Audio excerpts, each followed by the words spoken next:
maliit. Titikman natin siya. Alam niyo guys, ang sarap nito. Alam niyo naman yung talong na napakasarap talaga, di ba?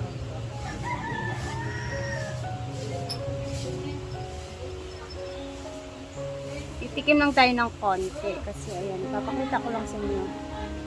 Kasi ito ilalagay ko lang to doon. Diyan mamaya kakainin nila to.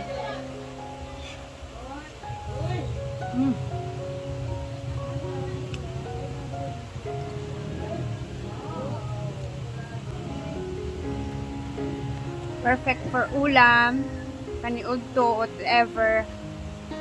Ayan, gawin niyo na. Share ko lang sa inyo. Tuna plus eggplant. Pwedeng.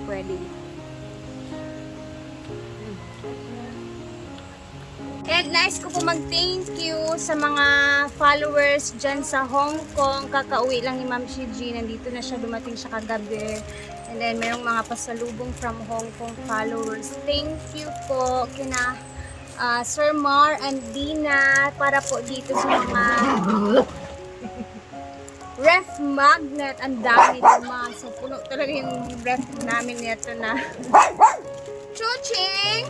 And ito po, my bag. Hindi ko alam kung galing kay Ma'am Gia May siya, pero nakalagay dito. Thank you, Ma'am Gia May. Gia May sa bag. It's so cute. My favorite. Ayan, native style siya. Ito yung mga favorite ko. Ay, brown pa talaga. So, thank you po, Ma'am Gia May. And meron pang ito. Ayan siya.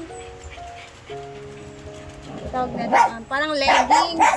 Leggings. Thank you. Wala man nakalagay na kung saan galing. Pero, thank you po nito. Ang ganda. Magagamit ka ito bongga.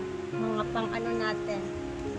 Pang content. Or mga kiat-kiat natin. So, ito din. Merong nagbigay. Dress siya.